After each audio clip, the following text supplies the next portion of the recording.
जय Malhar news चॅनलच्या सर्व प्रेक्षकांना सपना चौधरीचा नमस्कार। भारतीय संस्कृती जपणारं महायुती सरकार। महाराष्ट्रात गाय आता राज्यमाता गोमाता घोषित। देशगाई राज्यमाता गोमाता घोषित। महायुती सरकारचा निर्णय, हिंदू संघटनांकडून स्वागत। देशगाय आता राज्यमाता गोमाता।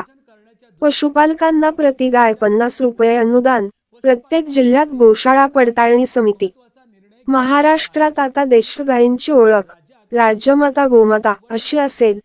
भारतीय संस्कृती जपणाऱ्या देवाभाऊंच्या महायुती सरकारने हा निर्णय घेतलाय। यासंबंधीचा शासकीय अध्यादेश नुकताच जारी करण्यात आला आहे।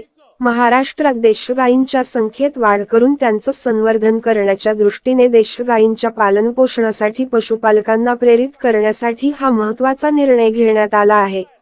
राज्यात देशगायींच्या संवर्धनासाठी प्रति गाय प्रतिदिन 50 रुपये अनुदान देण्यात येईल। गोशाळांना अत्यल्प उत्पन्न असल्याने त्यांच्या मदतीसाठी हा निर्णय घेण्यात आला। या योजनेची अंमलबजावणी ऑनलाईन पद्धतीने केली जाणार आहे। यासाठी राज्यातील प्रत्येक जिल्ह्यात गोशाळा पडताळणी समिती असेल। या निर्णयामुळे गोमातेचं रक्षण होणार आहे।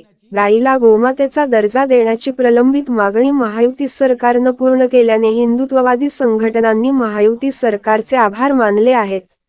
सपना चौधरी, जय मल्हार न्यूज, नंदुरबार।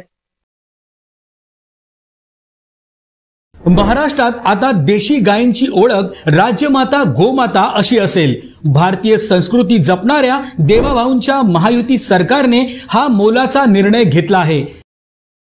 या संबंधीचा शासकीय अध्यादेश नुकताच जारी करण्यात आला आहे।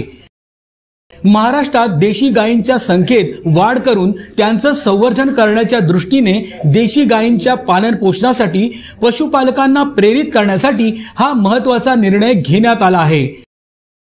राज्यात देशी गायींच्या संवर्धनासाठी प्रति गाय प्रतिदिन 50 रुपये अनुदान देण्यात येईल।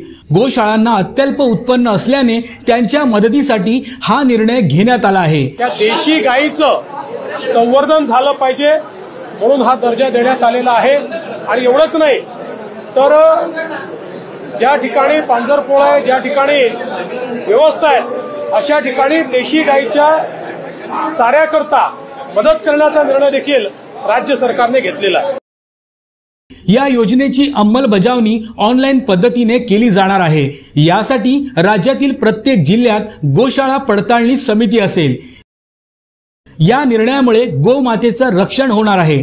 गायीला गोमातेचा दर्जा देण्याची प्रलंबित मागणी महायुती सरकारनं पूर्ण केल्याने हिंदुत्ववादी संघटनांनी महायुती सरकारचे आभार मानले आहेत।